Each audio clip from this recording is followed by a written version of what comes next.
Jumpa lagi dengan saya Eros Perwita di channel The Investor, channel yang mengupas tentang dunia saham. Tetapi di video kali ini saya tidak akan membahas saham teman-teman sekalian, tetapi saya ingin menyoroti berita yang sedang heboh saat ini, di mana Pertamina membukukan rugi bersih sampai 11 triliun rupiah.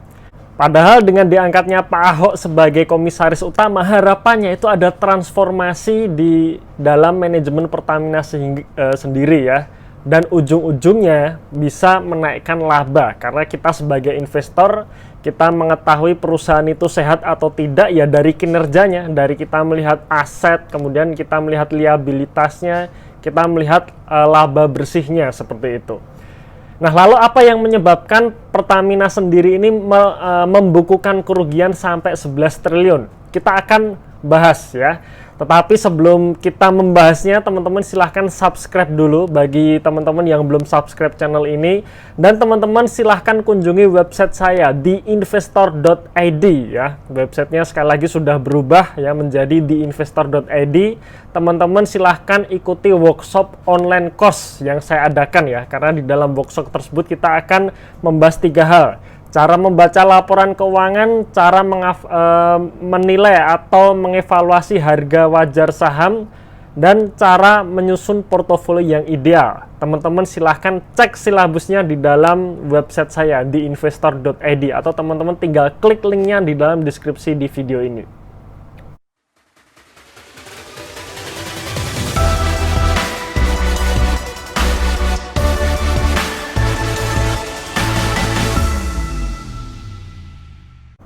Oke, kita langsung saja masuk dalam laporan keuangan Pertamina. Teman-teman silahkan lihat pada gambar berikut. Nah, ini adalah neraca ya, atau laporan keuangan Pertamina posisi kuartal 2 2020 yang saya ambil langsung dari websitenya Pertamina. Nah, di sini teman-teman bisa lihat total asetnya per kuartal 2 2020 ini sebesar 70 miliar US dollar ya. Kebetulan ini laporan keuangannya dalam bentuk dolar dan dalam satuan ribuan. Jadi ini 70 miliar US dollar. Kalau kita kalikan kurs saat ini katakanlah 14.600, maka dalam rupiah asetnya itu sebesar 1.000 triliun.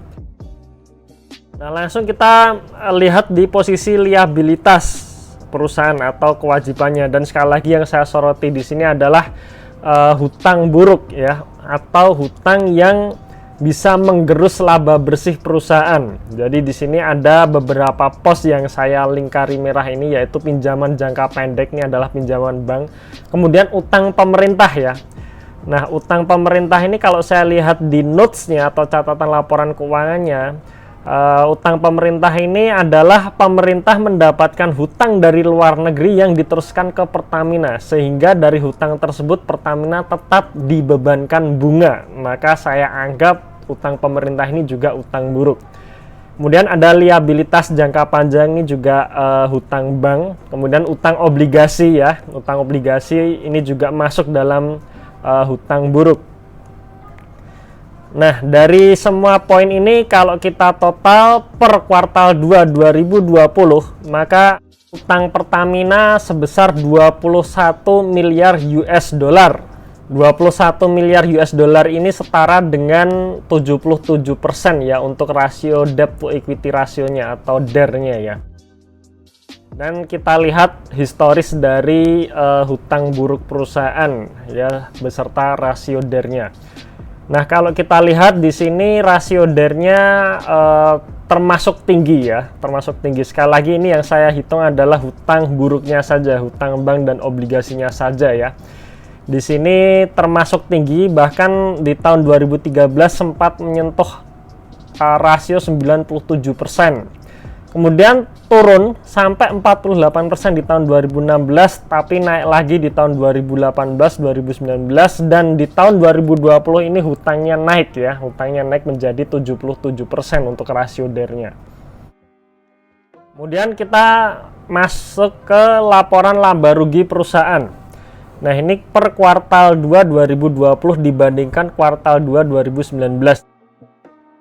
Ya, kalau kita lihat pendapatannya turun, jadi dari 25 miliar US dollar di kuartal 2 2019 menjadi 20 miliar US dollar di tahun 2020 ya, di kuartal 2 2020. Kemudian laba brutonya juga turunnya juga cukup signifikan, hampir 50% ya, dari sebelumnya 3,5 miliar US dollar menjadi 1,6 miliar US dollar.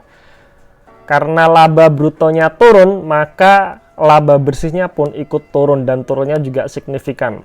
Kuartal 2 2019 kemarin Pertamina masih membukukan laba bersih 746 juta US dollar. Tapi per kuartal 2 tahun 2020 ini Pertamina membukukan rugi bersih 761 juta US dollar.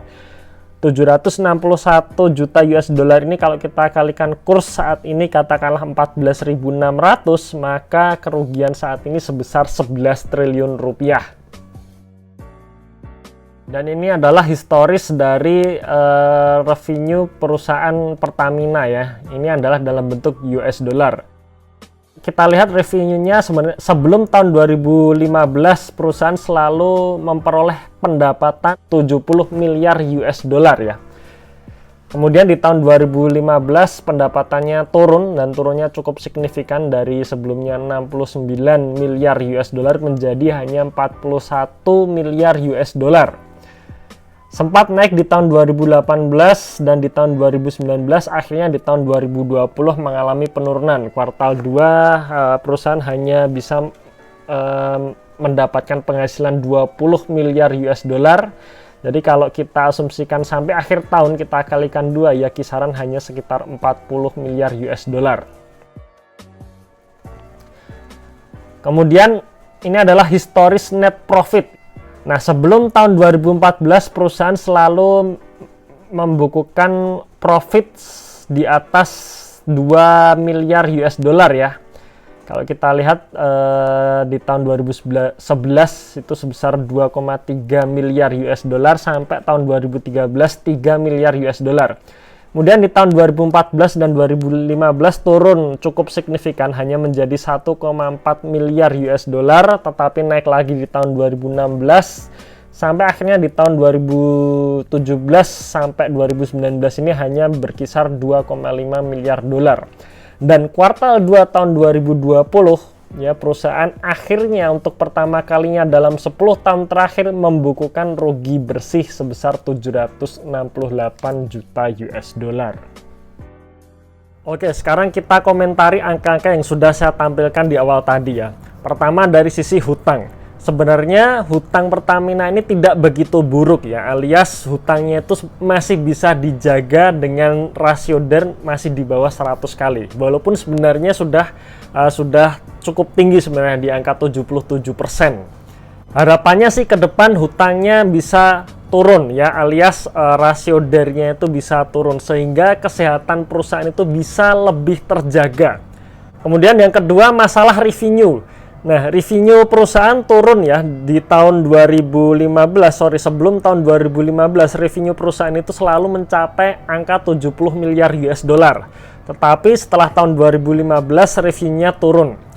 Nah, revenue perusahaan itu paling besar didominasi oleh penjualan energi ya, termasuk bensin yang kita beli ini di dalam negeri. Ya, jadi kalau menurut saya dengan turunnya revenue artinya ya menurut saya nggak masalah gitu, karena kalau perusahaan ingin menaikkan revenue dengan menaikkan tarif bensin, ya kita sebagai masyarakat Indonesia ini yang kesusahan. Jadi menurut saya sih karena ini kepentingan masyarakat Indonesia ya nggak apa-apa gitu ya, nggak usah banyak-banyak nih revenue Pertamina. Nah, yang perlu kita perhatikan atau yang perlu Pertamina perhatikan adalah masalah efisiensi. Ya, kalau kita lihat lagi mengenai laporan laba rugi kuartal 2 2019 ya. Jadi kita lihat saat perusahaan masih bisa mencetak laba. Nah, kuartal 2 2019 revenue perusahaan mencapai 25 miliar US dollar. Tetapi dari 25 miliar US dollar tersebut hanya menghasilkan laba bersih sebesar 746 juta US dollar. Artinya net profit marginnya itu hanya 3% ya. Jadi dari penjualan sampai membuka laba bersih itu hanya 3%. Menurut saya itu angka yang sangat kecil sekali gitu. Kalau kita bandingkan dengan perusahaan-perusahaan energi yang lain, misalkan seperti tambang batu bara katakanlah ya, tambang batu bara kalau kita lihat seperti Adaro, ITMG atau PTBA yang ini juga milik BUMN juga ini ya, milik pemerintah juga. Net profit marginnya masih di kisaran 10%, masih tinggi gitu. Nah, Pertamina ini hanya kecil, 3% saja.